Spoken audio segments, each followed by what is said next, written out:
اعوذ باللہ من الشیطان الرجیم بسم اللہ الرحمن الرحیم۔ حضرات و خواتین، آج یعنی اتوار 9 مارچ کو القرآن کورسز نیٹ ورک پاکستان کے زیر اہتمام جو ہر ماہ کے دوسرے اتوار کو فکری موضوعات پر درس قرآن ہوتے ہیں، اس کا آج کا درس قرآن 11:30 بجے منعقد ہو رہا ہے۔ آج کا ہمارا موضوع حقوق و فرائض سیرت سرور عالم صلی اللہ علیہ وسلم کے تناظر میں ہے، اور یہ اس موضوع کی دوسری نشست ہوگی۔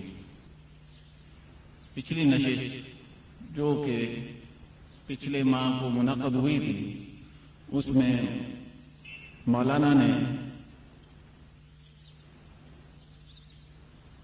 حقوق و فرائض کے حوالے سے بالتفصیل گفتگو کی تھی۔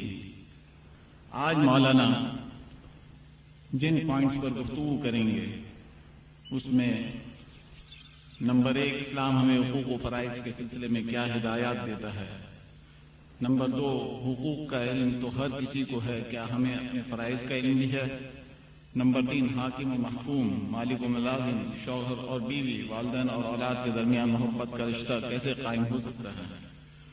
تو آئیں سنیں مولانا اس موضوع کے حوالے سے کیا اظہار خیال فرماتے ہیں۔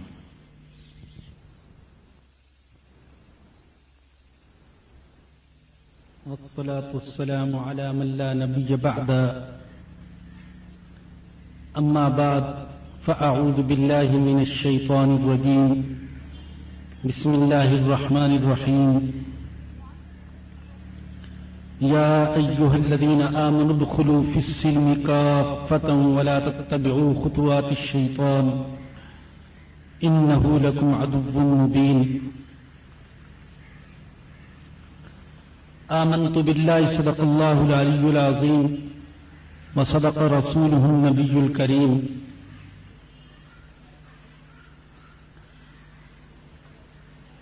میرے بزرگوں اور دوستوں، بہنوں اور بیٹیوں، پورے کے پورے دین پر عمل کرنے کے لیے ضروری ہے کہ ہم سارے حقوق اور فرائض کی تکمیل کرنے والے بن جائیں۔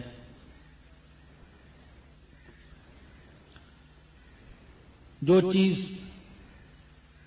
ایک کا حق ہوتی ہے وہ چیز دوسرے پر فرض اور واجب ہو جاتی ہے، اور پورے کے پورے دین کا خلاصہ حقوق اور فرائض میں آ جاتا ہے۔ میں نے بحث کو سمیٹنے کے لیے اور بات کو سمجھانے کے لیے عرض کیا تھا کہ مسلمان کے ذمے 5 قسم کے حقوق لازم ہیں۔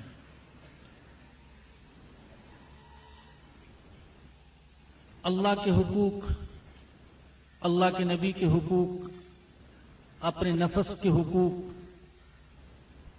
آپس میں ایک دوسرے کے حقوق، اور ساری مخلوق کے حقوق۔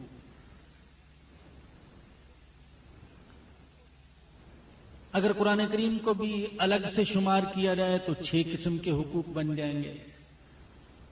اللہ کے حقوق، رسول اللہ کے حقوق صلی اللہ علیہ وسلم، اپنی جان، اپنے جسم اور اپنے نفس کے حقوق، آپس کے حقوق اور مخلوق کے حقوق۔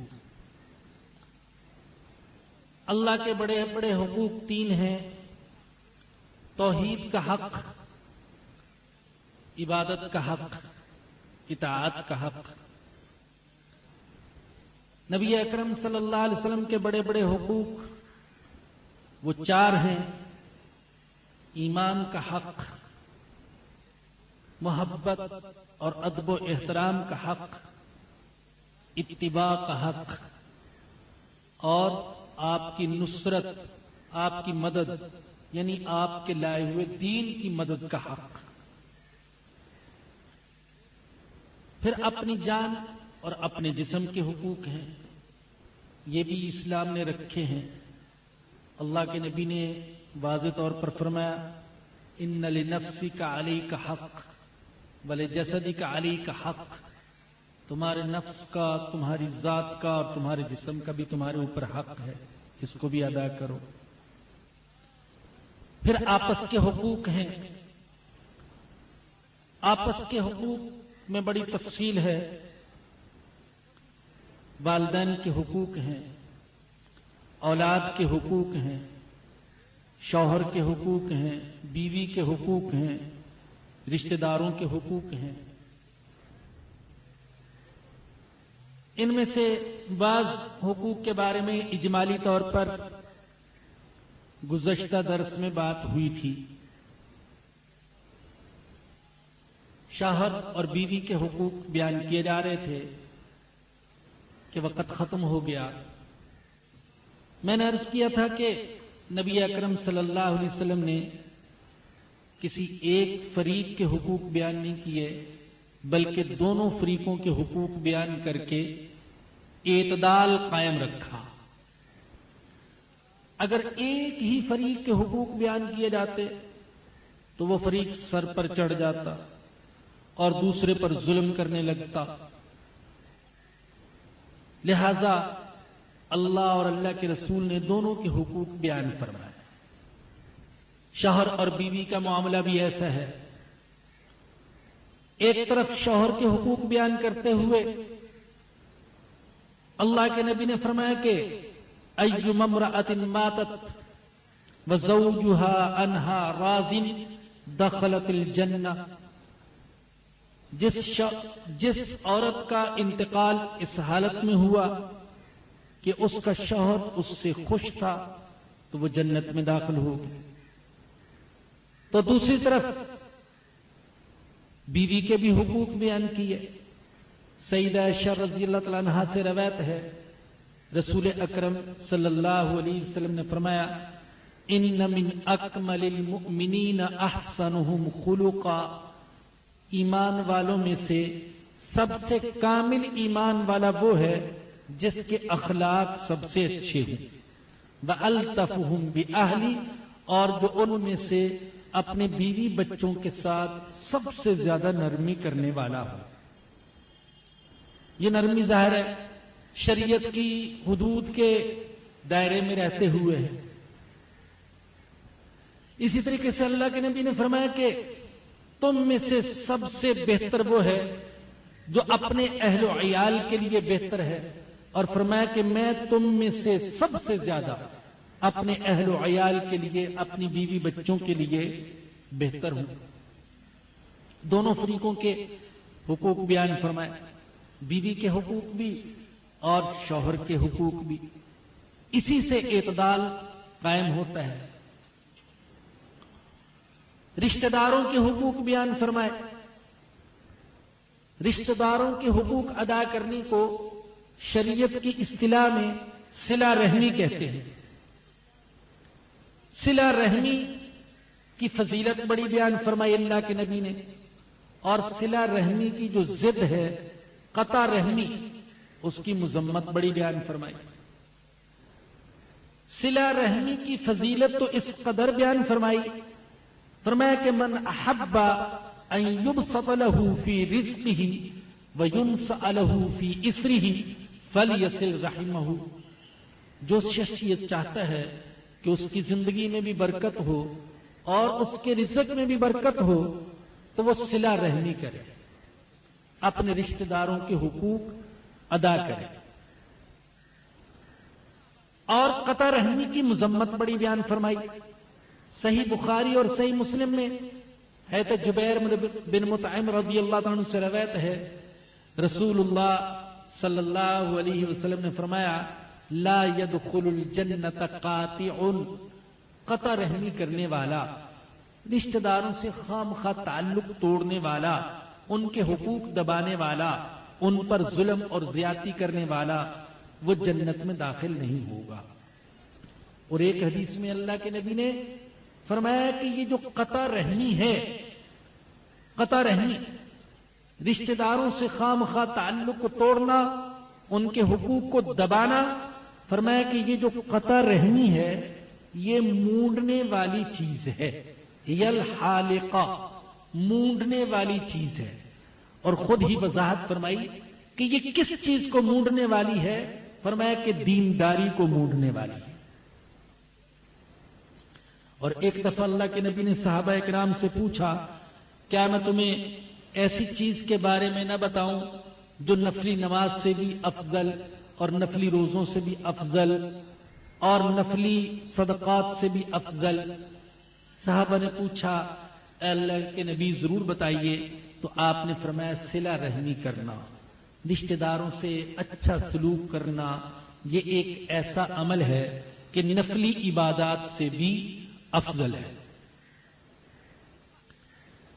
اسی طریقے سے پڑوسی کے بھی حقوق بیان فرمائے، اور پڑوسی کے حقوق کی اس قدر تاکید بیان فرمائی، عجیب انداز اختیار فرمایا اللہ کے نبی نے پڑوسی کے حقوق بیان کرنے کے لیے۔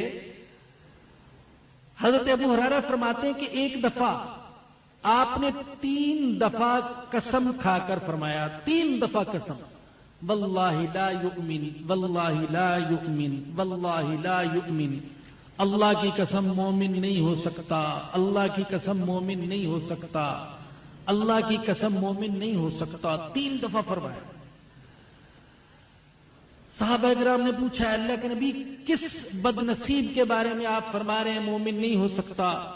آپ نے فرمایا کہ الذی لا یأمن جارہ بوائقہ، جس کا پڑوسی اس کے شر سے محفوظ نہ ہو وہ مومن نہیں ہو سکتا۔ 3 دفعہ قسم کھا کر بیان فرمایا۔ یہ وہ اعمال ہیں جو ہماری نظر میں بہت چھوٹے چھوٹے اعمال ہیں، پڑوسی کے حقوق ادا کرنا، رشتہ داروں کے حقوق ادا کرنا، چچا کے حقوق، ماموں کے حقوق، خالاؤں کے حقوق، ہماری نظر میں یہ چھوٹے چھوٹے اعمال ہیں، لیکن اللہ کے نبی نے ان کی بڑی فضیلت بیان فرمائی۔ پڑوسی اگرچہ غیر مسلم بھی ہو تب بھی اس کے حقوق ہیں۔ ایک حدیث میں اللہ کے نبی نے فرمایا کہ ایک پڑوسی وہ ہے جس کا ایک حق ہے، دوسرا پڑوسی وہ ہے جس کے 2 حق ہیں، اور تیسرا پڑوسی وہ ہے جس کے 3 حق ہیں۔ فرمایا کہ اگر پڑوسی غیر مسلم ہو تو اس کا ایک حق ہے، صرف پڑوس کا حق۔ اگر مسلمان ہو تو اس کے 2 حق ہیں، پڑوسی ہونے کا حق الگ اور مسلمان ہونے کا حق الگ، اور اگر وہ رشتہ دار بھی ہو تو اس کے 3 حق ہیں، پڑوس کا حق، مسلمان ہونے کا حق اور رشتہ دار ہونے کا حق۔ غیر مسلم پڑوسی کے بھی حقوق بیان فرمائے۔ آپ جانتے ہیں کہ اللہ کے نبی کو پتا چلا ایک دور کے پڑوسی کے بارے میں، یہودی کا بیٹا ہے، سخت بیمار ہے، تو آپ اس کی عیادت کے لیے بھی تشریف لے گئے۔ یہ بھی پڑوسی کا حق ہے کہ اس کی عیادت کی جائے۔ کئی حقوق بیان فرمائے، میں تفصیل میں نہیں جا رہا اس لیے کہ آج موضوع کو ختم کرنا ہے اور بات لمبی ہے، زیادہ تفصیل میں نہیں جا رہا کہ پڑوسی کے حقوق کون کون سے ہیں، لیکن ان میں سے ایک حق یہ بھی ہے کہ اگر وہ بیمار ہو جائے تو اس کی عیادت کی جائے۔ اب یہودی کا بیٹا ہے، اللہ کے نبی کو پتا چلا سخت بیمار ہے، تو آپ اس کی عیادت کے لیے تشریف لے گئے۔ اور بعض روایات میں یہ آتا ہے کہ اس موقع پر بھی آپ نے اس کو ایمان کی دعوت دی۔ اس نے اپنے باپ کی طرف سوالیہ نظروں سے دیکھا، کیا کروں، محمد کی دعوت کو قبول کر لوں یا نہیں؟ باپ کا دل بھی نرم ہو چکا تھا آپ کے آنے سے، تو اس نے اجازت دے دی، ایمان قبول کر لو۔ چنانچہ اس نے ایمان قبول کیا اور ایمان کی حالت میں اس کی جان نکلی۔ پڑوسی جو قریب کا ہے اس کا بھی حق ہے، اور پڑوسی جو دور کا ہے اس کا بھی حق ہے۔ ایک تو وہ پڑوسی ہے جس کا مکان ہمارے مکان سے ملا ہوا، اور دوسرا وہ پڑوسی ہے جس کا مکان ملا ہوا نہیں ہے لیکن اس گلی میں رہتا ہے، اس کا بھی حق ہے۔ بلکہ وہ پڑوسی جو کچھ وقت کا پڑوسی ہے اس کا بھی حق ہے. آپ یہ بیٹھے ہیں کچھ وقت کے پڑوسی ہیں, جب تک بیان ہو رہا ہے آپ ایک دوسرے کے پڑوسی ہیں, اس پڑوس کا بھی حق ہے. مسجد میں بیٹھتے ہیں آپ ایک دوسرے کے پڑوسی بن کر, اس کا بھی حق ہے. بعض لوگ اس کا خیال نہیں کرتے, ساتھ والے کو تکلیف دیتے ہیں, خود اس طریقے سے بیٹھتے ہیں پھیل کر کہ دوسرے کو تکلیف ہوتی ہے, دوسرے کو کوہنی مار دیتے ہیں, گھٹنا مار دیتے ہیں. بعض لوگ ایک عجیب حرکت کرتے ہیں, کھانستے رہتے ہیں یا نزلہ لگا ہوا ناک صاف کرتے رہتے ہیں, دوسرے کو بہت تکلیف ہوتی ہے. یاد رکھیں یہ بھی غلط ہے, یہ بھی پڑوس کے خلاف ہے. آپ اس پڑوسی کے حق کو غصب کر رہے ہیں. آپ کہیں گے میں تو مسجد میں بیٹھا ہوں, بیماری میرے اختیار میں تھوڑی ہے, یہ نزلہ کھانسی میرے اختیار میں تھوڑا ہے. لوگ تو کہتے ہیں کہ یہ ہمارا قومی نشان ہے, تو یہ میرے اختیار میں کوئی تھوڑا ہے. مولوی صاحب کہتے ہیں کہ آپ دوسرے کو تکلیف دے رہے ہیں. ٹھیک ہے, نزلہ کھانسی بیماری آپ کے اختیار میں نہیں, لیکن مسجد میں نہ آنا تو آپ کے اختیار میں ہے. اسلام آپ کو اجازت دیتا ہے اگر آپ کے جانے سے دوسروں کو تکلیف ہوتی ہے آپ گھر میں نماز پڑھ لیں, یا اس طریقے سے پڑھیں کہ دوسروں کو تکلیف نہ ہو. ایسا نہیں کرتے کہ باہر وضو خانے میں جا کر ناک صاف کر لیں, دوسرے کے پاس بیٹھے زور زور سے ناک صاف کرتے رہتے ہیں. نہ صرف اس کو تکلیف ہوتی ہے بلکہ ساری مسجد والوں کو تکلیف ہوتی ہے. میرے لیے تو سچی بات ہے, بعض اوقات میرے سامنے بیٹھا کوئی ایسی حرکت کر رہا ہو تو بات کرنا مشکل ہو جاتا ہے. کیسے بات کریں, اتنی کراہت سی ہوتی ہے. تو اس کا خیال کرنا چاہیے, اس کا بھی حق ہے. آپ اندازہ کیجئے اللہ پاک نے ہمیں کیسا پیارا مذہب عطا کیا ہے. مسلم پڑوسی ہے تو اس کا حق, رشتہ دار ہے تو اس کا حق, غیر مسلم ہے تو اس کا حق, قریب کا پڑوسی ہے تو اس کا حق, دور کا پڑوسی ہے تو اس کا حق, ہمیشہ کا پڑوسی ہے تو اس کا حق, اور عارضی پڑوسی ہے تو اس کا بھی حق ہے. اللہ پاک نے سورۃ النساء میں فرمایا وَاعْبُدُوا اللَّهَ وَلَا تُشْرِكُوا بِهِ شَيْئًا وَبِالْوَالِدَيْنِ إِحْسَانًا وَبِذِي الْقُرْبَى وَالْيَتَامَى وَالْمَسَاكِينِ وَالْجَارِ ذِي الْقُرْبَى وَالْجَارِ الْجُنُبِ وَالصَّاحِبِ بِالْجَنبِ وَابْنِ السَّبِيلِ.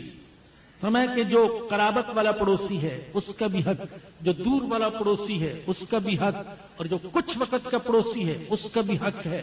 ان سب حقوق کو ادا کرو. اسی طرح کمزوروں, مسکینوں, غریبوں, یتیموں, بیواؤں اور غریبوں کے بھی حقوق ہیں. ان میں سے ایک ایک موضوع ایسا ہے کہ مفصل بیان کا تقاضا کرتا ہے, لیکن ہمیں تو ایک سرسری نظر ڈالنی ہے حقوق و فرائض کے موضوع پر, اس لیے اشارے کرتے ہوئے گزرتا جا رہا ہوں. تو یہ جو کمزور طبقے ہیں, جتنے بھی کمزور طبقے, وہ نادار ہوں, وہ بوڑھے ہوں, وہ یتیم ہوں, وہ مساکین ہوں, وہ بیوائیں ہوں, وہ مسافر ہوں, ان سب کے حقوق ہیں. اور اتنی فضیلت ان کے حقوق ادا کرنے میں صحیح بخاری اور صحیح مسلم کی روایت ہے کہ رسول اللہ صلی اللہ علیہ وسلم نے فرمایا الساعی علی الارملہ والمساکین کالمجاہد فی سبیل اللہ واحسبہ قال کالقائم لا یفطر وکالصائم لا یفطر. اللہ اکبر. ان فضیلتوں کو سن کر تو دل چاہتا ہے اسی کام میں لگ جائے, اسی کام میں لگ جائے. اللہ کے نبی نے فرمایا کہ جو بیواؤں اور مساکین کی ضروریات پوری کرنے کے لیے کوشش کرتا ہے, ان کے دکھ درد کو محسوس کرتا ہے, ان کے ساتھ مدد کرتا ہے, تعاون کرتا ہے, ان کے مسائل حل کرتا ہے, فرمایا کہ اس کو وہی اجر ملتا ہے جو اللہ کی راہ میں جہاد کرنے والے کو اجر ملتا ہے. بلکہ راوی کہتے ہیں میرا خیال یہ ہے کہ آپ نے یہ فرمایا کہ اس کو ویسے اجر ملتا ہے جیسے اس عابد و زاہد کو جو رات بھر عبادت کرتا رہے اور تھکے نہیں, اور اس روزے دار کی طرح اجر ملتا ہے جو مسلسل روزے رکھتا رہے اور کبھی افطار نہ کرے. آپ اندازہ کیجیے کتنی فضیلت ہے, کتنا اجر و ثواب ہے. نیت صحیح ہو, نیت صحیح ہو بھائیو. نیت شہرت نہ ہو، نیت دکھاوا نہ ہو، اور نیت لیڈری کو چمکانا نہ ہو، اور نیت ووٹ لینا نہ ہو، بلکہ نیت صحیح ہو، اللہ کو راضی کرنا، ایک مسلمان کے دکھ درد کو محسوس کرنا، اس کے کام آنا، یہ نیت ہو تو جو اللہ کے نبی نے اجر و ثواب بیان فرمایا وہ یقینی ہے۔ اسلامی برادری کے بھی بہت سارے حقوق ہیں، کئی حقوق بیان کیے جا سکتے ہیں۔ ایک حدیث سنا کر ایک جامع روایت سناتا ہوں، مشہور حدیث ہے۔ رسول اکرم صلی اللہ علیہ وسلم نے فرمایا کہ مسلمان پر مسلمان کے 5 حق ہیں، وہ اگر سلام کرے تو اس کے سلام کا جواب دیا جائے۔ سب سے بہتر تو یہ ہے کہ سلام میں ابتدا کی جائے، سب سے بہتر تو یہ ہے، اس کی زیادہ فضیلت۔ اللہ کے نبی نے فرمایا کہ جو سلام میں ابتدا کرتا ہے تو اللہ کے نزدیک اس کو تکبر سے بری شمار کر لیا جاتا ہے کہ یہ وہ شخص ہے جس کے اندر تکبر نہیں۔ اگر ابتدا نہیں کرتے تو کم از کم اتنا تو ہو کہ دوسرا سلام کرے تو اس کے سلام کا جواب دو۔ وَإِذَا حُيِّيتُم بِتَحِيَّةٍ فَحَيُّوا بِأَحْسَنَ مِنْهَا أَوْ رُدُّوهَا، اگر تمہیں سلام کیا جائے تو جیسا سلام کیا گیا اس سے اچھا سلام کرو، اس سے اچھا جواب دو۔ اس نے السلام علیکم کہا تھا، آپ جواب میں کہیں وعلیکم السلام ورحمۃ اللہ۔ اس نے ورحمۃ اللہ بھی ساتھ ملایا تھا تو آپ کہیں وبرکاتہ، یہ ساتھ کہہ دیں۔ لیکن اگر اس نے سب کچھ کہہ دیا السلام علیکم ورحمۃ اللہ وبرکاتہ، تو اب کیا کریں گے؟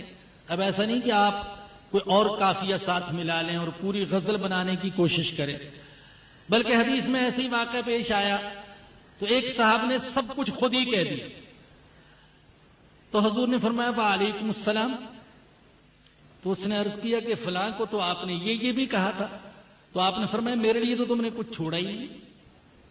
اب اللہ کے نبی اور بھی کچھ ملا سکتے تھے، لیکن اپنی امت کے لیے آسانی بھی تو پیدا کرنا مقصد تھا۔ ایسا تو نہیں کہ 5 منٹ لگ جائے سلام کرنے میں، جیسے بعض لوگ حال پوچھنے میں 5 منٹ لگا دیتے ہیں، پوچھتے ہیں کیا حال ہے، ٹھیک ہے بھی، کیسی طبیعت ہے، ٹھیک ہے بھی، کیسا مزاج ہے، ٹھیک ہے بھی، اور کیا حال ہے، ٹھیک ہے بھی، اور کیا حال ہے، ٹھیک ہے بھی۔ اب بھی کیا جواب دیں، لیکن بار بار یہی پوچھتے ہیں اور کیا حال ہے بھائی، ٹھیک ہے۔ تو بھائی ایسا نہیں، آسانی کو بھی ملحوظ رکھا گیا تاکہ زیادہ وقت بھی ضائع نہ ہو اور دوسرے کو تکلیف بھی نہ ہو۔ تو فرمایا کہ یہ مسلمان کا حق ہے کہ اس کے سلام کا جواب دیا جائے، خواہ آپ اس کو جانتے ہوں یا نہ جانتے ہوں۔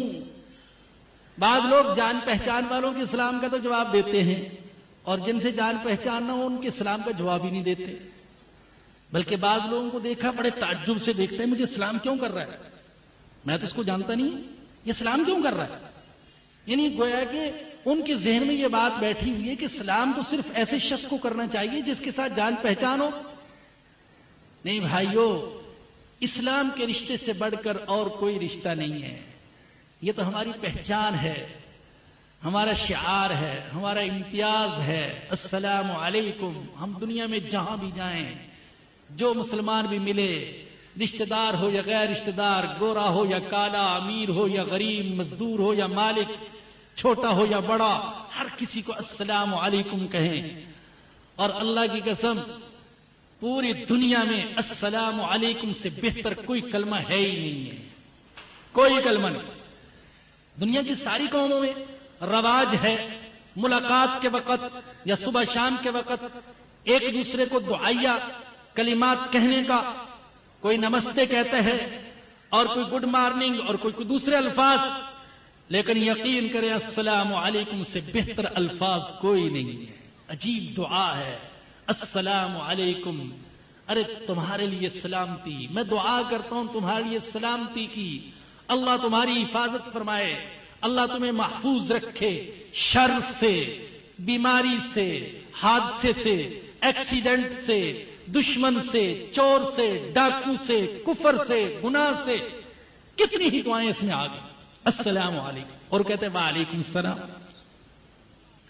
اس طرح یہ بھی جان لیں کہ سلام صرف اجنبیوں کو نہیں اور باہر نہیں، بلکہ سلام گھر والوں کو بھی کہنا چاہیے. شوہر بیوی کو سلام کہے اور بیوی شوہر کو یہ سلام کرنا چاہیے. آپ گھر سے نکلیں تو السلام علیکم کہہ کر، اور گھر میں داخل ہوں تو السلام علیکم کہہ کر. یہ بائے بائے اور بائے بائے یہ کوئی سلام نہیں ہے. اپنے آپ کو اتنا ماڈرن نہ بنائیں. نبی کی سنتوں کو، نبی کی پیاری دعاؤں کو، نبی کے پیارے کلمات کو زندہ رکھیں، اپنی زندگی میں باقی رکھیں. ان میں برکت ہے، ان میں سلامتی ہے، ان میں ہمارا تشخص محفوظ ہے. اپنے تشخص کو ضائع نہ کیجیے. اور بعض لوگ لکھنوی انداز میں جھک جھک کر آداب آداب آداب کر رہے ہیں، لیکن السلام علیکم نہیں کہتے. یہ بھی غلط. شوہر بیوی عام طور پر ایک دوسرے کو سلام نہیں کرتے، شرم آتی. عجیب، اسلام کرتے ہوئے شرم آتی. گویا کہ یہ بڑا بے شرمی والا عمل ہے سلام کرنا. سید تعالی شاہ بخاری رحمۃ اللہ علیہ نے کہیں بیان فرمایا تو دوران بیان یہ مسئلہ بھی بیان کر دیا کہ بھئی گھر میں بھی جاؤ تو سلام کیا کرو، بیوی کو سلام کیا کرو. تو جو سامعین تھے ان میں سے ایک صبح کسی سے ملا، ایسے شخص سے جو رات جلسے میں شریک نہیں ہو سکا تھا. اس نے پوچھا رات کیا بیان کیا مولانا نے؟ کہتا خاک بیان کیا ہے. کہتا بیویوں کو سلام کیا کرو. ہم ڈوب کر نہ مر جائیں، بیویوں کو سلام کریں گے. یہ کہہ رہا تھا کہ بیویوں کو سلام کیا کرو. تو گویا کہ یہ بڑی شرم کی بات ہے. تو بھائی اسلام کا جواب دینا یہ مسلمان کا حق ہے. اور دوسرا حق جو اللہ کے نبی نے فرمایا کہ اگر وہ بیمار ہو جائے تو اس کی عیادت کرو، اس کا حال پوچھو، دلداری کرو، تسلی کا کوئی کلمہ کہہ دو. اسی کو عیادت کہتے ہیں. ہمارے آقا صلی اللہ علیہ وسلم عیادت فرمایا کرتے تھے، تسلی کا کوئی کلمہ کہہ دیا کرتے تھے. لا بأس طہور انشاءاللہ، حدیث میں یہ الفاظ آتے ہیں. ارے پریشان نہ ہو، اللہ تندرست کر دے گا. اور ایک روایت میں آتا ہے کہ ایک صاحب کو حضور نے ایسے ہی کہا لا بأس طہور انشاءاللہ، پریشان نہ ہو، اللہ پاک ٹھیک کر دے گا. وہ چڑے بیٹھے تھے، مزاج میں چڑچڑاہٹ تھی، یا ویسے بیماری سے تنگ آئے ہوئے تھے. انہوں نے کہہ دیا نہیں میں تو اب ٹھیک نہیں ہو سکتا، یہ بیماری مجھے تو اب قبر تک پہنچا کر ہی چھوڑے گی. تو حضور نے فرمایا ایسے ہی صحیح. تو ایسا بھی نہیں بھائی کہ اتنا مایوس ہو جائے. اس نے اگر تسلی دی ہے تو کہیں انشاءاللہ، امید پر دنیا قائم. تو بیمار کی عیادت کرنا یہ بھی حق، جنازے میں شرکت کرنا یہ بھی حق. فرض کفایہ ہے، آپ جانتے ہیں. کچھ نے ادا کر لیا تو سب کے ذمے سے ساقط، اور کوئی بھی شریک نہ ہوا تو سارے گناہگار. اور چوتھا حق ہے دعوت کو قبول کرنا. یہ بھی مسلمان کا حق ہے، دعوت کو قبول کرنا، بشرطے کہ اس کے پاس واقعی وقت ہو، فرصت ہو، تو دعوت کو قبول کرنا حق ہے. لیکن آج کی دعوت کا قبول کرنا تو شاید یہ فرض نہیں ہوگا. آج کی دعوتوں کو تو ہم نے وبال بنا دیا. وقت لکھتے ہیں دعوت نامے کے اندر 9 بجے گا، اور بعض لوگ تو لکھتے ہیں صاف ٹھیک 9 بجے کھانا شروع ہو جائے گا، اور پھر ٹھیک 1 بجے کھانا شروع ہوتا ہے. اور جو سادہ آدمی 9 بجے آ جائے اس کو سارے، اگر کوئی وہاں پر ہو، اول تو ہوتا ہی کوئی نہیں، اگر کوئی ہو، یا کم از کم جو شادی حال کے ملازمین ہیں وہ ٹھیک وقت پر آ جانے والے کو بڑی حیرت کی نظر سے دیکھتے ہیں کہ مانگنے والا تو نہیں ہے جو پہلے ہی آ گیا ہے، کتفیلی تو نہیں ہے، بن بلایا مہمان، جس نے وقت کی اتنی پابندی کی. یعنی وقت کی پابندی کرنا یہ مسلمان کی شان تھا. لیکن آج مسلمان کی پہچان بن گیا وقت کو ضائع کرنا، بے وقت پروگرام کو شروع کرنا. جلسوں میں بھی یہی حال، دعوتوں میں بھی یہی حال، جلسوں میں بھی یہی حال. لکھ دیتے ہیں کہ ٹھیک 8 بجے جلسہ شروع ہو جائے گا، اور جائیں تو ٹیپ لگی ہوگی، رات 11-12 بجے تک تو ٹیپ ہی چلتی رہے، تمہیدات چلتی رہیں۔ تو یہ سب چیزیں غلط ہیں بھائی۔ عرض کر رہا تھا کہ دعوت کو قبول کرنا تو یہ مسلمان کا حق ہے، لیکن بشرطے کہ اس کے پاس فرصت ہو، وقت ہو، اور پھر یہ کہ دعوت کے آداب کا بھی لحاظ کیا جائے۔ اور 5 حق اللہ کے نبی نے فرمایا کہ اگر کسی کو چھینک آ جائے تو اس کا جواب دینا۔ چھینک آئی تو اس نے کہا الحمدللہ، آپ جواب میں کہ یرحمک اللہ، اللہ اکبر، کیا پیارا دین ہے۔ اس نے کہا الحمدللہ، اس نے کہا یرحمک اللہ، اللہ تم پر رحم کرے۔ یہ بھی حق ہے۔ ایک اللہ والے کے بارے میں آتا ہے کہ انہوں نے کسی کو دیکھا کشتی پر جا رہا تھا، اس کو چھینک آئی اور خاموشی سے نکل گیا، اور ان کشتی باقاعدہ کرائے پر لی، اس کے پاس پہنچے، اس کو سمجھایا تمہیں چھینک آئی ہے الحمدللہ کہو۔ اس نے کہا الحمدللہ، انہیں جواب دیا یرحمک اللہ، اللہ اکبر۔ انتقال ہوا تو خواب میں کسی نے دیکھا، پوچھا کیا معاملہ ہوا، فرمایا کہ حضور کی اس سنت کو زندہ کیا تھا، اللہ نے میری مغفرت فرما دی۔ مظاہر عمل چھوٹا سا لیکن جذبہ تھا، ایک جذبہ سچا تھا، نبی کی سنت زندہ ہو جائے، نبی نے ایک تعلیم دی تھی اس پر عمل ہو جائے، میرا کچھ وقت لگ جائے گا، میرا کچھ پیسہ خرچ ہو جائے گا، لیکن نبی کا طریقہ زندہ ہو جائے گا، یہ ساری زندگی اس پر عمل کرتا رہے گا، یہی مغفرت کا سبب بن گیا۔ تو بھائی میں عرض کر رہا تھا کہ اسلامی برادری کے بھی حقوق ہیں، بہت ساری احادیث پیش کی جا سکتی۔ ایک حدیث تو میں نے یہ عرض کی، ایک حدیث اور آپ کو سنانا چاہوں گا، ذہن میں بٹھانے کی ہے۔ طبرانی میں روایت ہے حضرت حذیفہ رضی اللہ تعالیٰ عنہ سے کہ رسول اللہ صلی اللہ علیہ وسلم نے فرمایا من لا یحکم بامر المسلمین فلیس منہم، جسے مسلمانوں کے معاملات کی فکر نہیں ہے، مسلمان امت کی فکر نہیں ہے، فرمایا کہ وہ مسلمان امت میں سے نہیں ہے، اپنی فکر ہے۔ یاد رکھیں، چاہے وہ حاجی ہو یا نمازی ہو یا مدرس ہو یا عالم ہو، مبلغ ہو، خطیب ہو، مگر ہے ایسا کہ صرف اپنی فکر ہے، امت کی فکر نہیں ہے، امت پر کیا گزرتی ہے اسے اس سے کوئی پرواہ نہیں۔ اللہ کے نبی نے فرمایا کہ میری امت میں سے نہیں ہے۔ ایک حدیث میں تو صاف فرمایا کہ جسے میری امت کی فکر نہیں، اس کا میرے ساتھ کوئی تعلق نہیں۔ مسلمان وہ ہے جسے صرف اپنی ذات کی فکر نہ ہو، پوری امت کی فکر ہو۔ مشرق میں رہنے والا، مشرق کے آخری کونے میں رہنے والا مسلمان، مغرب کے آخری کونے میں رہنے والے مسلمان کا اسلامی بھائی ہے۔ اگرچہ آج یہ اخوت نظر نہیں آتی اور مغربی تہذیب کے علمبردار اس اخوت کو ختم کر دینا چاہتے ہیں، ہمیں ملکوں، زمینوں، قوموں، نسلوں، رنگوں میں تقسیم کر دینا چاہتے ہیں، لیکن ہمیں اس سبق کو زندہ رکھنا ہے اپنی حد تک کہ پوری امت کی فکر ہو، پوری امت کا غم ہو۔ ایک صاحب قلم نے ہمارے بزرگوں میں سے لکھا، اور بالکل صحیح لکھا، ان کے الفاظ تو یاد نہیں ہیں لیکن مفہوم یہی ہے۔ فرمایا کہ اگر شمال میں رہنے والے ایک مسلمان کے سینے پر خنجر چلتا ہے اور جنوب میں رہنے والا مسلمان اس خنجر کی تکلیف اپنے سینے میں محسوس نہیں کرتا تو اس کے ایمان کا اعتبار نہیں ہے۔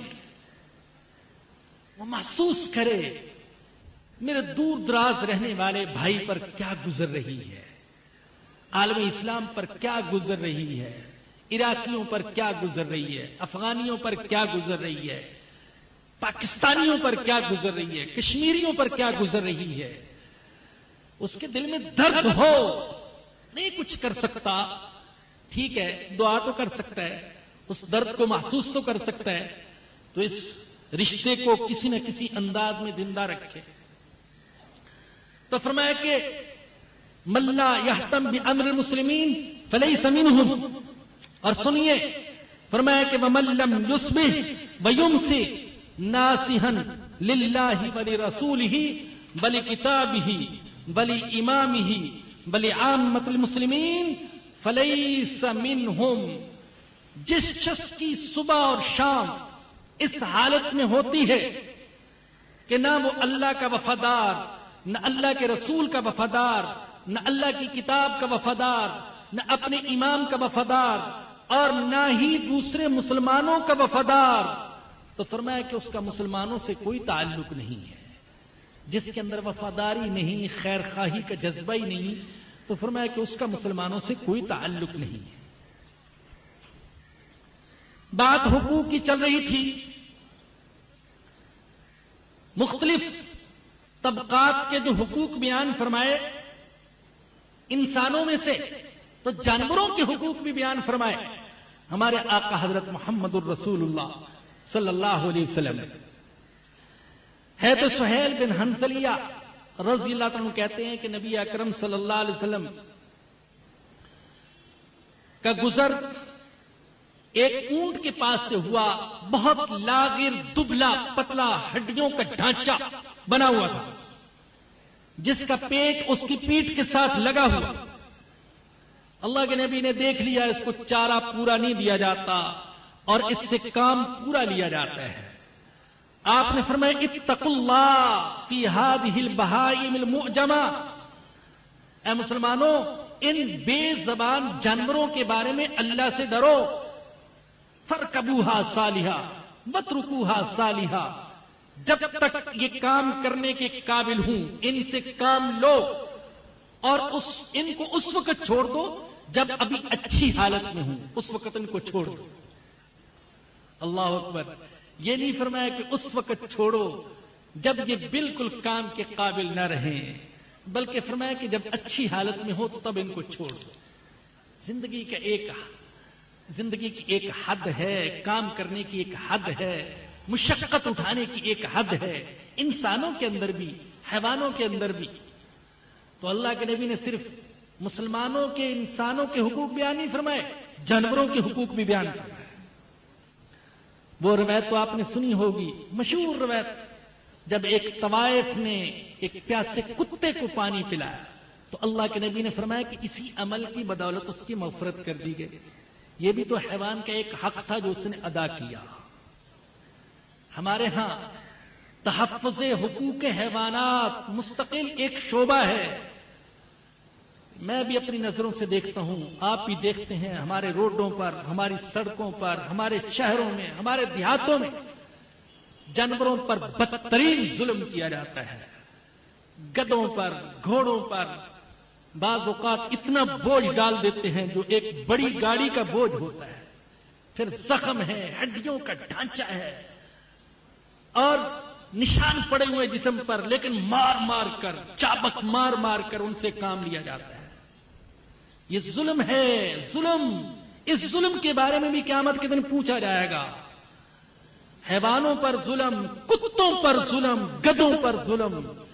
یہ کوئی مت سمجھے کہ اللہ کے ہاں اس کی کوئی پوچھ نہیں ہے، اس کے بارے میں بھی سوال کیا جائے گا. یہ اللہ کی مخلوق ہے. اور اللہ کے نبی نے فرمایا کہ الخلق عیال اللہ. ساری مخلوق اللہ کا کنبہ ہے. ساری مخلوق، سارے انسان، سارے حیوان، یہ اللہ کا کنبہ ہے، یہ ساری مخلوق. اور فرمایا کہ تم میں سے سب سے اچھا وہ ہے جو اللہ کے کنبے کے ساتھ اچھا سلوک کرتا ہے.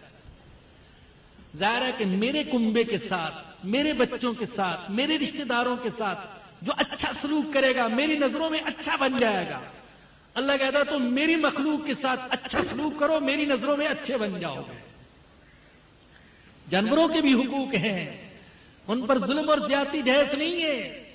یہ بعض لوگ جو بلا وجہ پتھر اٹھا کر ایسے ہی نشانہ لگانے کے لیے اور شوق پورا کرنے کے لیے کسی جانور کو اٹھا کر مار دیتے ہیں، کسی بلی کو، کسی کتے کو، کسی گدے کو، یہ جائز نہیں ہے. یہ غلط ہے کسی شر سے بچنے کے لیے اس کو بھگانا الگ چیز ہے، لیکن خام خواہ کسی جانور کو ستانا یہ اللہ کی مخلوق ہے، یہ ہمارے لیے جائز نہیں۔ جب اللہ کے نبی نے حقوق بیان فرمائے تو کافروں کے بھی حقوق بیان کیے، صرف مسلمانوں کے حقوق نہیں ہیں، کافروں کے بھی حقوق ہیں، بالخصوص وہ کافر جو کسی مسلمان ملک میں رہتے ہیں، چاہے وہ یہودی ہوں، سکھ ہوں، عیسائی ہوں، ہندو ہوں، بدھ مت سے تعلق رکھتے ہوں، مشرک ہوں، بت پرست ہوں، کافر ہوں، ان کے حقوق ہیں۔ ان کی جان بھی محفوظ ہے، ان کا مال بھی محفوظ ہے، ان کی عزت بھی محفوظ ہے، ان کی عبادت گاہیں بھی محفوظ۔ ان کو نقصان پہنچانا، ان کی عزت سے کھیلنا، ان کا پیسہ دبا جانا، ان کو جان سے مار دینا یہ جائز نہیں ہے۔ اللہ اکبر، قربان جاؤں اپنے آقا کے قدموں کی خاک پر، یہاں تک فرما دیا جس نے اسلامی مملکت میں رہنے والے کسی مسلمان کی جان، عزت، مال کو نقصان پہنچایا، قیامت کے دن میں اس کا وکیل بن کر آؤں گا، یہ اللہ کے نبی نے فرمایا۔ امام ابو حنیفہ رحمۃ اللہ علیہ کے نزدیک جیسے مسلمان کو اگر قتل کیا جائے تو اس کے بدلے میں قاتل کو قتل کیا جاتا ہے، اسی طریقے سے اسلامی مملکت میں رہنے والے کسی کافر کو قتل کیا جائے تو اس کے بدلے میں بھی مسلمان کو قتل کیا جائے گا،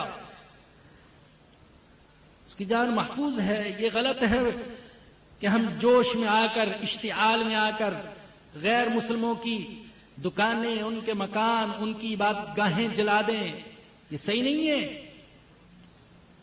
جوش جذبے کو بھی کنٹرول میں رکھنے کی ضرورت ہے، ایسا نہیں ہے کہ یہ جوش میں ہے تو جو چاہے کرے۔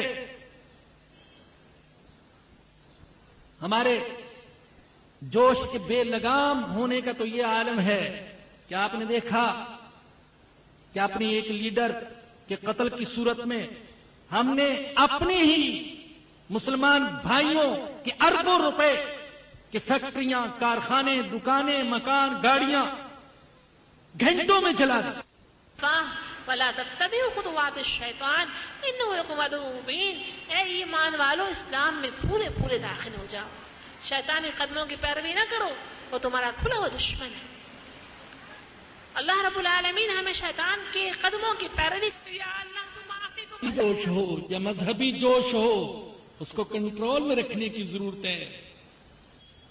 اسلام صبر کی تعلیم دیتا ہے، اور صبر کا مطلب بے بسی نہیں ہے، صبر کا مطلب بزدلی نہیں ہے، صبر ایسے ہی موقع پر کیا جاتا ہے جب جوش کا تقاضا یہ ہو کہ سب کچھ جلا دیا جائے، اڑا دیا جائے، اللہ اور اللہ کے رسول اجازت نہ دے، تو ایک مسلمان ہونے کی حیثیت سے مجھ پر لازم ہے میں اپنے جوش کو کنٹرول میں رکھوں، اپنے ہاتھوں کو کنٹرول میں رکھوں۔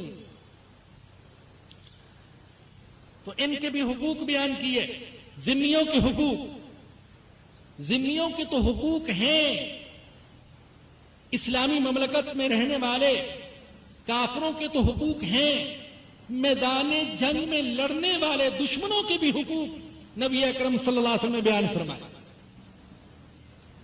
برسر پیکار دشمن ہیں، ان کے بھی حقوق ہیں۔ ہمارے آقا صلی اللہ علیہ وسلم جب کسی لشکر کو روانہ فرماتے تھے کفار کے خلاف جہاد کے لیے، تو فرماتے تھے انطلقوا بسم اللہ، اللہ کے نام سے چلو، وعلی برکت اللہ، اللہ کی برکت سے سفر کرو۔ لیکن یاد رکھو مسلمانوں، اے مجاہدوں، لا تقتلوا شیخا فانیا ولا طفلا بل امرأة، نہ کسی بوڑھے کو قتل کرنا، نہ کسی بچے کو قتل کرنا، نہ کسی عورت پر ہتھیار اٹھانا، ولا تغلوا، اور خیانت نہ کرنا، وَزُمُّوا اغنماءکم، مال غنیمت کو جمع کر کے رکھنا، وَأَحْسِنُوا وَأَحْسِنُوا إِنَّ اللَّهَ تَعَالَى يُحِبُّ الْمُحْسِنِينَ، اصلاح کرنا، احسان کرنا، اللہ احسان کرنے والوں سے محبت کرتے ہیں۔ جنگ کے لیے روانہ فرما رہے ہیں۔ لوگ کہتے ہیں جنگ اور محبت میں سب کچھ جائز ہوتا ہے۔ قربان جاؤں اپنے آقا کے قدموں کی خاک پر، آقا نے فرمایا نہیں، محبت میں بھی سب کچھ جائز نہیں ہے اور جنگ میں بھی سب کچھ جائز نہیں ہے، حدود ہے کچھ، ان کا خیال کرنا ضروری ہے۔ ایک دوسرے لشکر کو آپ نے روانہ فرمایا تو روانہ کرتے وقت وصیت فرمائی، سیرو بسم اللہ فی سبیل اللہ، اللہ کی راہ میں اللہ کے نام سے چلو، اللہ کے نام سے۔ جب سفر اللہ کے نام سے ہوگا تو اللہ کے احکام تو قدم قدم پر پیش نظر ہوں گے۔ فرمایا کہ وقاتلوا اعداء اللہ، اللہ کے دشمنوں سے لڑو، جنگ کرو، جم کر لڑو، لیکن یاد رکھو لا تغلوا، خیانت نہ کرنا، لا تغدروا، وعدہ خلافی نہ کرنا، میدان جنگ میں بھی جھوٹ نہیں بولنا، وعدہ کر لو تو اس کے خلاف نہیں کرنا، خیانت نہیں کرنا، بلا تمثلوا، اگر دشمن پر قابو پالو تو اس کا مسئلہ نہیں کرنا، اس کی شکل کو نہیں بگاڑنا، جوش انتقام میں آ کر کہیں اس کی آنکھیں نکال لو، اس کی ناک کاٹ دو، کان کاٹ دو اور چہرے کو بگاڑ دو، ایسا نہیں کرنا۔ اللہ اکبر۔ ولا تقتلوا ولیدا، بچے کو قتل نہیں کرنا۔ جب جنگ احد میں حضور اکرم صلی اللہ علیہ وسلم کے بڑے ہی محبوب اور محسن چچا حضرت حمزہ رضی اللہ عنہ کا مسئلہ کیا تھا، ہند زوجہ سفیان نے، ابو سفیان نے مسئلہ کیا، شکل کو بگاڑ دیا، سینے کو چیرا، کلیجہ نکال کر چبایا۔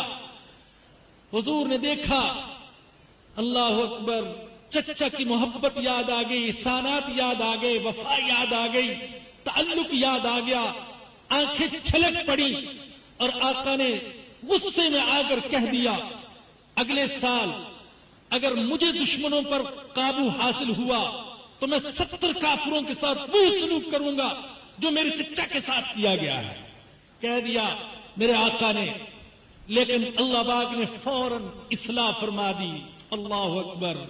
اللہ بھی نظر رکھتے تھے اپنے محبوب کی اداؤں پر نظر، یہ بھی محبت کی بات ہے، محبت کی بات، اپنے محبوب کی باتوں پر نظر، جذبات پر نظر، اداؤں پر نظر، حرکات پر نظر، عبادت پر نظر، رکوع پر نظر، سجدے پر نظر۔ تو اللہ نے فرمایا وَإِنْ عَاقَبْتُمْ فَعَاقِبُوا بِمِثْلِ مَا عُوقِبْتُمْ بِهِ، اگر آپ بدلہ لینا چاہیں تو اتنا ہی بدلہ لے سکتے ہیں جتنا دکھ آپ کو پہنچایا گیا، جو کچھ آپ کے ساتھ کیا گیا اتنا ہی دشمن کے ساتھ کر سکتے ہیں، اس کی تو اجازت۔ وَلَئِنْ صَبَرْتُمْ لَهُوَ خَيْرٌ لِلصَّابِرِينَ، اور اگر اتنا بھی نہ کریں، صبر سے کام لیں تو یہ صبر کرنے والوں کے لیے بہتر ہے۔ میرے آقا نے کہہ دیا اے اللہ میں صبر کرتا ہوں، میں ایک کے ساتھ بھی ایسا نہیں کروں گا، 70 کے ساتھ تو کیا ایک کے ساتھ بھی نہیں کروں گا۔ یہ ہے جذبات پر کنٹرول۔ حضرت ابوبکر صدیق رضی اللہ عنہ بیٹی پر تہمت لگی، اور بیٹی بھی کیسی، اللہ اکبر، جس کی طہارت کی قسم، جس کی عفت و کرم فرشتے اٹھا سکے، سیدہ عائشہ صدیقہ، بیٹی پر تہمت لگی۔ منافقوں نے تو پروپیگنڈا کیا ہی، بعض مسلمان بھی اس پروپیگنڈے سے متاثر ہو گئے، اور ایسے مسلمان جن کی حضرت ابوبکر صدیق مدد کیا کرتے تھے وہ بھی کہنے لگے معاذ اللہ، وہی بات جو منافق کہہ رہے تھے۔ معاملہ چلتا رہا ہے تو ابوبکر صدیق خاموش رہے، اور جب سیدہ عائشہ صدیقہ کی برات اللہ نے آسمان سے اتار دی، برات کا اعلان فرما دیا وحی کے ذریعے سے، اب تو حضرت ابوبکر صدیق کے جذبات کا پیمانہ چھلک پڑا اور قسم کھا لی، قسم کہ جن کی میں مدد کیا کرتا تھا، جن کی میں مدد کیا کرتا تھا، اور انہوں نے میرے احسان کا بھی لحاظ نہ کیا، اور میری بیٹی کے خلاف ہونے والے پروپیگنڈے کا وہ بھی حصہ بن گئے، آج کے بعد اللہ کی قسم میں ان کی مدد نہیں کروں گا۔ سوچئے میرے اور آپ جیسا باپ ہوتا تو کیا اس کو یہ حق نہیں تھا بلکہ ہم ہوتے تو ممکن ہے ان کی گردن تک اڑا دیتے. ظالموں، ہم تمہاری مدد کرتے رہے اور تم نے ہماری بیٹی کو بدنام کیا. لیکن حضرت ابوبکر صدیق نے صرف اتنا کیا، قسم کھائی آج کے بعد میں ان کی مدد نہیں کروں گا. اللہ نے فرمایا وَلَا يَأْتَلِ أُولُو الْفَضْلِ مِنْكُمْ وَالسَّعَةِ أَنْ يُؤْتُوا أُولِي الْقُرْبَى وَالْمَسَاكِينِ وَالْمُهَاجِرِينَ فِي سَبِيلِ اللَّهِ وَلْيَعْفُوا وَلْيَصْفَحُوا. ارے قسمیں نہ اٹھاؤ، قسمیں نہ اٹھاؤ کہ ہم ان کی مدد نہیں کریں گے، معاف کر دو، درگزر کر دو. اور آگے اللہ نے کیا فرمایا؟ میرے اللہ کا کلام ہے، اللہ نے کیسے جذبات کو ہلا کے رکھ دیا. الا تحبون ان یغفر اللہ لکم، کیا تم پسند نہیں کرتے ہو کہ اللہ تمہیں معاف کر دے؟ اللہ اکبر. حضرت ابوبکر صدیق پکار اٹھے، اے اللہ میں پسند کرتا ہوں کہ تو مجھے معاف کر دے اور میں بھی ان کو معاف کرتا ہوں. میرے تعاون کا سلسلہ جاری رہے گا، میں اسے ختم نہیں کروں گا. یہ ہے جذبات پر کنٹرول. میں عرض کر رہا تھا کہ اللہ کے نبی نے میدان جنگ میں جو دشمن ہیں ان کے بھی حقوق بیان فرمائے.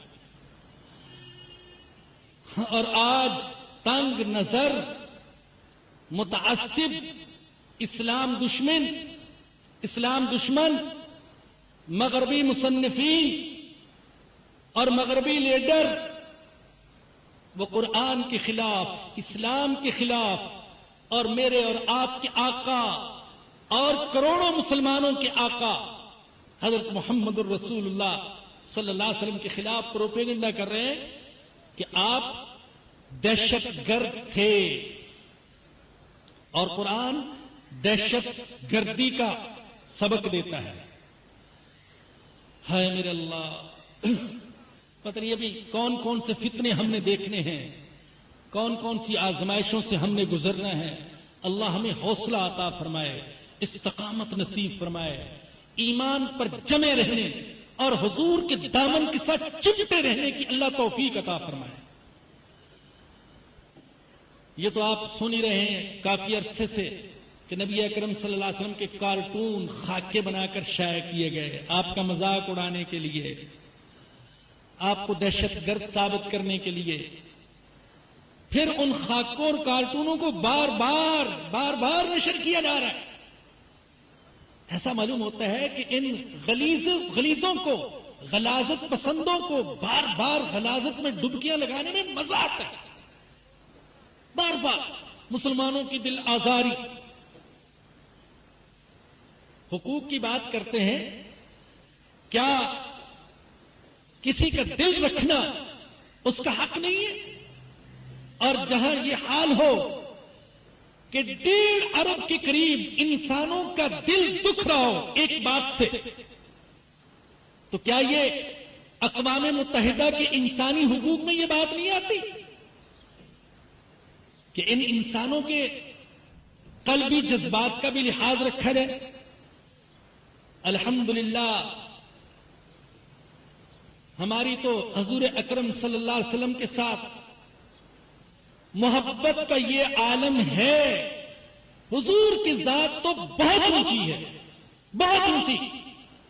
اللہ کی قسم ہم حضور کے شہر سے بھی محبت کرتے ہیں، شہر کی گلیوں سے بھی محبت کرتے ہیں، اس ملک اور اس سرزمین میں پھلنے پھولنے والے درختوں سے محبت کرتے ہیں، حضور کی سواری سے، حضور کے لباس سے، حضور کی سنتوں سے، حضور کی اداؤں سے، حضور کے جوتوں سے، حضور کے قدموں سے لگنے والی خاک سے بھی ہم محبت کرتے ہیں.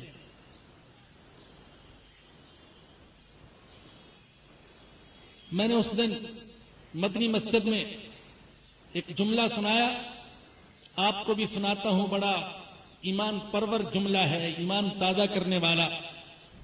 حضرت مولانا مناظر حسن گیلانی اللہ ان کی قبر پر کروڑوں رحمتیں نازل فرمائے، بہت بڑے عالم تھے اور سچے عاشق رسول.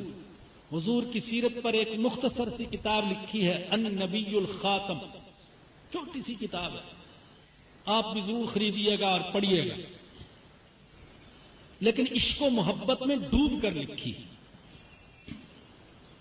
اس کتاب میں ایک جگہ ذکر کیا انہوں نے خاک پر حضور اکرم صلی اللہ علیہ وسلم کے آرام فرمانے کا، خاک پر حضور کے آرام فرمانے کا، تو اس میں لکھا آپ خاک پر سوئے، حضور کے بارے میں لکھا، کچھ الفاظ آگے پیچھے ہو سکتے ہیں، مفہوم یہی ہے، حضور خاک پر سوئے، اور کیا سونا تھا میرے آقا کا کہ خاک کو سونا کر دیا، اللہ اکبر، حضور خاک پر سوئے اور کیا سونا تھا سونے والے کا کہ خاک کو سونا کر دیا۔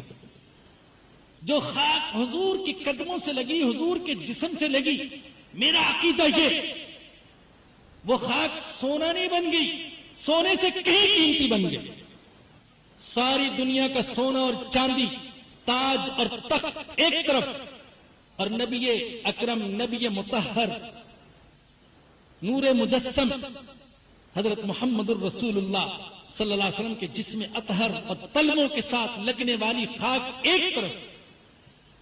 تو جب مسلمانوں کے جذبات کا، ان کی عقیدت کا، ان کی محبت کا یہ عالم ہو، تو آپ کیوں دل آزاری کرتے ہیں؟ کیا یہ مسلمانوں کا حق نہیں کہ ان کی قلبی جذبات کا لحاظ رکھا جائے؟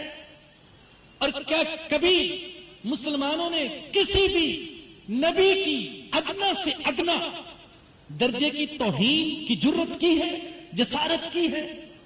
الحمدللہ ہم تو سارے انبیاء پر ایمان رکھتے ہیں اور سارے انبیاء کا احترام کرتے ہیں، بلکہ ان کے ماننے والوں سے بڑھ کر احترام کرتے ہیں۔ عیسیٰ علیہ السلام پر مغربی دنیا میں فلمیں بھی بنائی جاتی ہیں، ان کی تصویریں بھی شائع کی جاتی ہیں، فرضی قسم کی تصویریں، ان کی نہیں، ان کی والدہ حضرت مریم کی تصویریں بھی بنائی جاتی ہیں، لیکن مسلمان تو ایسا نہیں کرتے۔ مسلمان تو احترام کرتے ہیں حضرت عیسیٰ علیہ السلام کا، حضرت موسیٰ علیہ السلام کا، تو پھر کیوں ان کے جذبات سے کھیلا جاتا ہے؟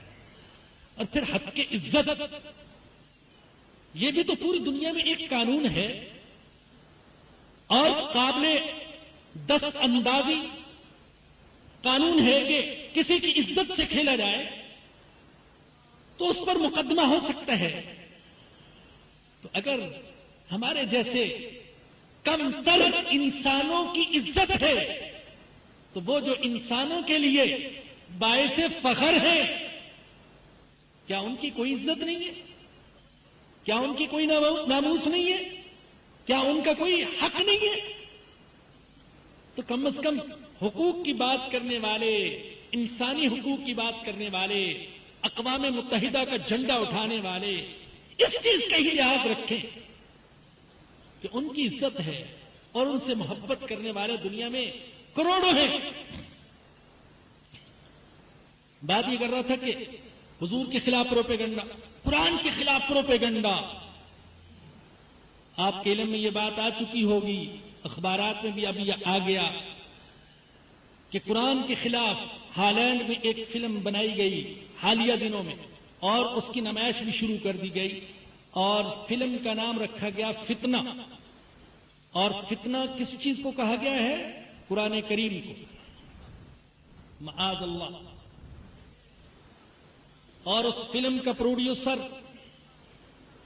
اس فلم میں یہ ثابت کرتا ہے، کہتے ہیں کہ یہ کتاب مشتمل ہے قابل نفرت مواد پر اور خون خرابے پر، اور مسلمانوں کو مشورہ دیتے ہیں کہ مسلمانوں کو چاہیے کہ کم از کم آدھے قرآن کو ختم کر دیں۔ آدھا قرآن تو باقی رکھا جا سکتا ہے، باقی آدھا قرآن نہیں۔ اور جو مجھ تک پوری ویب سائٹوں کے ذریعے سے اطلاعات پہنچی، بعض ساتھیوں نے مواد اکٹھا کر کے دیا، وہ یہ کہ فلم کے بعد ان کی پوری کوشش کہ کسی طریقے سے ہالینڈ اور دوسرے ممالک میں قرآن پر پابندی لگا دی جائے۔ اللہ، اس لیے کہ قرآن میں جہاد کا ذکر ہے، قرآن میں قتال کا ذکر ہے۔ لیکن میں یہ عرض کرنا چاہتا ہوں کہ کیا جہاد اور قتال کا ذکر صرف قرآن کریم میں ہے؟ کیا جہاد صرف حضرت محمد الرسول اللہ صلی اللہ علیہ وسلم نے کیا؟ کیا داؤد علیہ السلام نے جہاد نہیں کیا؟ کیا سلیمان علیہ السلام نے جہاد نہیں کیا؟ کیا موسیٰ علیہ السلام نے جہاد نہیں کیا؟ فرعون کے خلاف جہاد نہیں کیا تھا؟ اور میں تو کہتا ہوں کہ اگر موسیٰ علیہ السلام پر اپنے زمانے کے فرعونوں کے خلاف جہاد کرنا لازم تھا تو آج کے جو فرعون بنے ہوئے ہیں پوری دنیا میں ان کے خلاف بھی جہاد کرنا لازم ہے۔ اور خود بائبل، تورات اور انجیل قتال کی آیات سے، جنگ کی آیات سے بڑی بڑی ہیں، ان میں یہ آیات موجود، آج بھی موجود، باوجود ہے کہ ان میں تحریفات ہو چکی۔ بائبل کی کتاب استثناء ہے، باب نمبر 20 آیات 10 سے 17 تک، ان کا جو مفہوم ہے وہ میں آپ کے سامنے بیان کر رہا ہوں کہ بتایا گیا ان آیات میں یہودیوں سے کہا گیا کہ اگر تم کسی شہر کے قریب پہنچو، اگر شہر والے دروازے کھول دیں تو اس شہر کے رہنے والے سارے لوگ تمہارے جبری خدمتگار، اور اگر وہ دروازے نہ کھولیں اور زبردستی تمہارا اس شہر پر قبضہ ہو جائے تو مردوں کو، سارے کے سارے مردوں کو قتل کر دو، اور بچوں کو، عورتوں کو، جانوروں کو اور سامان کو مال غنیمت بنا لو۔ متی کی انجیل باب نمبر 10 آیات نمبر 34 اور 35، حضرت عیسیٰ علیہ السلام کہتے ہیں، حضرت عیسیٰ علیہ السلام جن کے بارے میں عیسائیوں کا یہ پروپیگنڈا ہے کہ وہ تو صرف نرم دلی کی تعلیم دینے کے لیے آئے تھے۔ نرم دلی کی انتہا یہ کہ ان کی طرف یہ قول منسوب کیا جاتا ہے کہ انہوں نے فرمایا کہ اگر کوئی تمہارے دائیں گال پر تھپڑ مارے تو بائیں بھی آگے کر دو۔ یہ قول ان کی طرف منسوب کیا جاتا ہے ان کی رحم دلی کو بیان کرنے کے لیے، لیکن آج بھی انجیل کے باب نمبر 10 اور آیت نمبر 34 اور 35 میں یہ الفاظ موجود ہیں کہ حضرت عیسیٰ علیہ السلام نے فرمایا، کیا تم یہ سمجھتے ہو کہ میں صلح کرانے آیا ہوں؟ میں صلح کرانے نہیں بلکہ تلوار چلانے آیا ہوں، کیونکہ میں جدائی ڈالنے والا ہوں، باپ اور بیٹے کے درمیان، ماں اور بیٹی کے درمیان، اور ساس اور بہو کے درمیان۔ یہ الفاظ آج بھی اردو کی آپ انجیل دیکھ سکتے ہیں، اس میں موجود ہیں۔ تو صرف نبی اکرم صلی اللہ علیہ وسلم نے ہی جنگ کی بات نہیں کی، یا قرآن ہی میں قتال کی آیات نہیں ہیں، بلکہ بائبل کے اندر، تورات اور انجیل کے اندر بھی یہ آیات موجود ہیں۔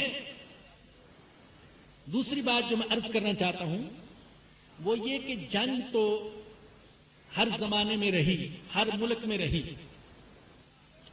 جنگوں کی کثرت کا تو یہ عالم ہے، مشہور مورخ ہے، پڑھے لکھے ساتھی جانتے ہوں گے، ٹائن بی، جس نے تاریخ پر بڑی بہترین کتاب لکھی۔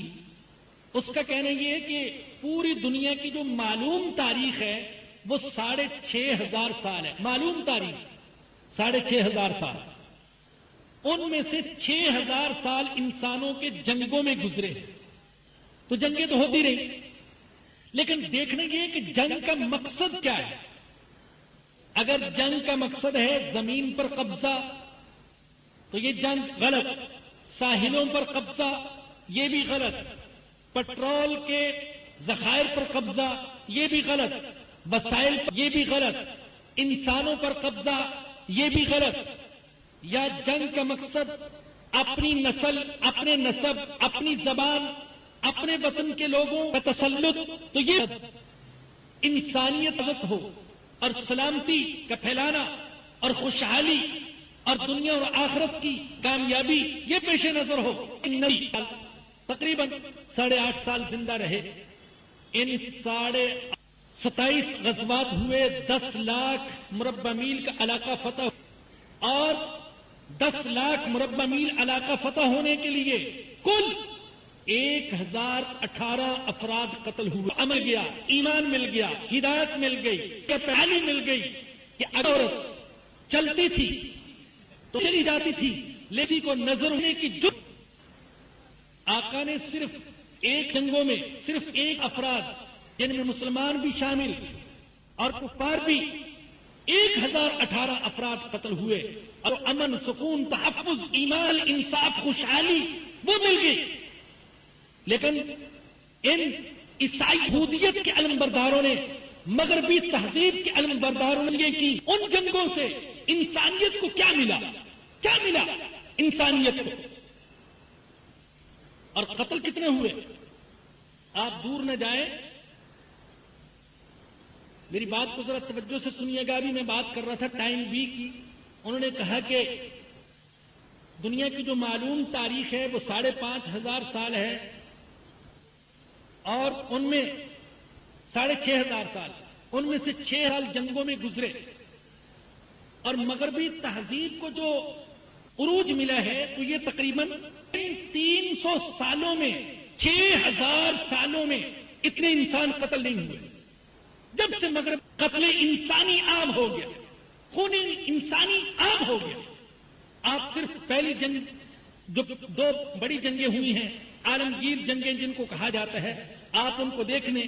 پہلی جو عالمی جنگ ہوئی اس میں 64 لاکھ انسان قتل ہوئے اور دوسری جو عالمگیر جنگ ہوئی اس میں 3.5 کروڑ سے 6 کروڑ انسانوں تک کا خون بہایا گیا ہے. اور ان جنگوں سے انسانیت کو کیا ملا؟ عراق کے اگر 10 لاکھ مسلمان قتل ہوئے ہیں اور افغانستان کے اگر 10 لاکھ مسلمان شہید ہوئے ہیں، انسانیت کو کیا ملا؟ کہتے ہیں ان کی جنگ دہشت گردی کے خلاف ہے. نہیں، دہشت گردی کو فروغ دینے کے لیے ہے. جہاں جہاں مغربی تہذیب کے علم بردار گئے سے امن سکون ختم ہو گیا. وہاں انسان کا خون اور انسان کیا مسلمان کا خون عام ہو. یہ جنگ اللہ کے خلاف نہیں ہے، یہ جنگ حضرت محمد رسول اللہ صلی اللہ علیہ وسلم ہے. حقوق کو حضرت محمد ہر طبقے مالکوں کو ضعیف دشمنوں کو کافروں کے حقوق دیے، میرے آقا نے حقوق دیے. اگر اللہ پاک فرصت دے تو آقا کا جو خطبہ حجۃ الوداع ہے وہ پڑھیے. انسانی حقوق کا سب سے بڑا چارٹر اور عمل کر کے دکھایا. ایسا نہیں کہ زبانی کلامی بات کی ہو، عمل کے پیاسوں کو معاف کر کے دکھایا. میرے بزرگوں اور دوستوں، یہ جو کچھ ہو رہا ہے حضور ہے یا کیا کر سکتے؟ مجھے یہ اندیشہ ہے آج میں سنے کہ کہیں ہمارے سیدھے سادے نوجوان اس پروپیگنڈے سے متاثر نہ ہو جائیں. اب قرآن کے باقاعدہ قرآنی آیات دکھائی، ان کا ترجمہ دکھایا گیا کہ قرآن جنگ تو جو مسلمان نوجوان قرآن سمجھتا ہی نہیں ہے، اس کو پتہ ہی نہیں، کسی آیت کی تفسیر نہیں جانتا، مفہوم نہیں جانتا، جب اس کے سامنے چن چن کر صرف وہ آیات لائی جائیں گی سیاق و سباق سے کاٹ کر جو جنگ اور قتال سے تعلق رکھتی ہیں، تو کہیں وہ مسلمان ہی گمراہ نہ ہو جائے، اس پروپیگنڈے میں نہ آ جائے. اور یہ تو حقیقت ہے. ہم قرآن تو کیا سمجھیں گے، ہم تو نماز کا ترجمہ نہیں جانتے. ایسے بھی ہیں جو کلمہ طیبہ کا بھی ترجمہ نہیں جانتے. لا الہ الا اللہ محمد الرسول اللہ کا ترجمہ نہیں آتا. مجھے تو افسوس ہوتا ہے ایسے لوگوں پر جو ساری زندگی قرآن کی تلاوت کرتے رہتے، سورہ کوثر کا ترجمہ نہیں بیان ان کی جائے گی. اللہ کہتے ہیں وَقْتُلُوهُمْ حَيْثُ ثَقِفْتُمُوهُمْ، ان کافروں کو جہاں بھی پاؤ قتل کر دو. تو وہ کہیں گے دیکھو قرآن کیا کہہ رہا ہے. وہ یہ تو نہیں جانتا کہ یہ آیت کس پس منظر میں نازل ہوئی، کب اللہ نے یہ حکم دیا تھا، کن کافروں کے لیے حکم دیا. وہ کافر مسلمانوں کی تلاش میں تھے، مسلمان ان کی تلاش میں. تو لیکن جس مسلمان کے ذہن میں یہ سارا پس منظر نہیں ہوگا ہو جائے گا. وہ میرے بھائیوں فہم قرآن کے لیے بھی نکالیں، فہم دین کے لیے بھی نکالیں، فہم اسلام کے لیے بھی نکالیں. الحمدللہ یہاں مختلف حصہ لیں، داخلہ لیں. میری بہن تو بھائی جو ہمارے کرنے کا کام ہے وہ بتا رہا ہوں. ہمیں کیا کرنا ہے؟ ایک کام تو یہ کریں، قرآن کو سمجھنے کی کوشش کریں، کچھ وقت نکالیں. اس خوشبو کو عام کیجیے، اس علم کو عام کیجیے. حقیقی علم یہی ہے. اگر ہمارے دل میں واقعی ایمانی غیرت ہے، حضور کا عشق ہے، حضور کی محبت ہے، اور کچھ نہیں کر سکتے تو کم از کم ڈنمارک کی مصنوعات کا تو بائیکاٹ کریں. جو مجھے بتایا گیا ڈنمارک کی جو مصنوعات ہیں ان کا کوڈ نمبر ہوتا ہے 79 پر ہے 579. عشق و محبت ہے، کچھ کرنا چاہتے ہیں اپنی حد تک. یہ مت سوچئے کہ میرے میں سے کیا نقصان پہنچے گا، نہیں، مجھے تو اپنے عشق کے دن سرخرو ہونا چاہتا ہوں. اگر آپ کے دل میں واقع عشق ہے تو آج آپ سے عہد کریں ان مصنوعات کا بائیکاٹ کرو گے. بھائی عہد کرو سب ہاتھ اٹھا کر. اور یہ بھی کہنا چاہتا ہوں، اور ہاتھ اٹھتے ہوئے بھی دیکھے اور نعرے لگتے ہوئے بھی دیکھے اور تقریریں بھی سنی، لیکن ہمارا سارا وقتی جوش ہوتا ہے، پھر ہم ٹھنڈے آج نئی شرارت کر دیتے ہیں. پوری دنیا کے مسلمان تل جائیں، ڈٹ جائیں، عزم کر لیں ہم ڈنمارک اور آپ کا بائیکاٹ کریں گے تو کوئی وجہ نہیں کہ وہ جھکنے پر اور ہمارے مذہبی حقوق کا احترام کرنے پر مجبور ہو جائے. اور بھائی تیسرا جو کام آپ نے کرنا ہے وہ یہ کہ آپ احتجاجی خط لکھیں، سفارت خانوں کو خط لکھیں، ڈنمارک کے سفارت خانوں کو، ناروے کے سفارت خانے کو آپ خط شائع کروائیں. اپنی آواز دنیا تک پہنچانے کی جس انداز میں بھی ہو سکے کوشش کریں.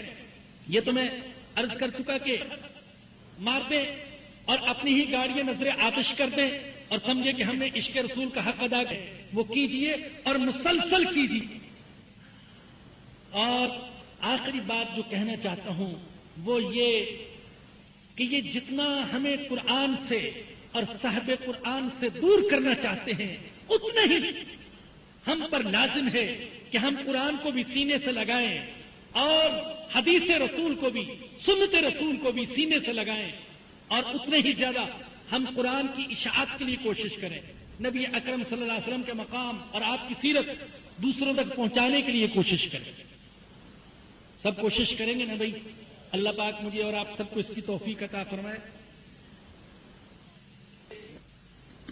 الحمدللہ رب العالمین والسلام علی سید الانبیاء والمرسلین. ربنا ظلمنا انفسنا وان لم تغفر لنا وترحمنا لنكونن من الخاسرین. ربنا هب لنا من ازواجنا وذرياتنا قرة اعين واجعلنا للمتقين اماما. اغفر لنا ولاخواننا الذين سبقونا بالايمان تجعل في قلوبنا غلا للذين امنوا ربنا انك رؤوف رحيم. یا رب العالمین، یا ذی الجلال والاکرام، یا غفار، یا تواب، رحم فرما. اے اللہ ہم قابل رحم ہیں، اے اللہ ہمارے حال پر رحم فرما. اے اللہ ہماری ذلت، اے اللہ ہماری پستی کو بلندی میں بدل دے.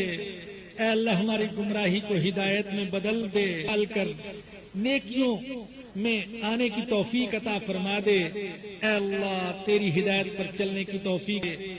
اے اللہ قرآن دے.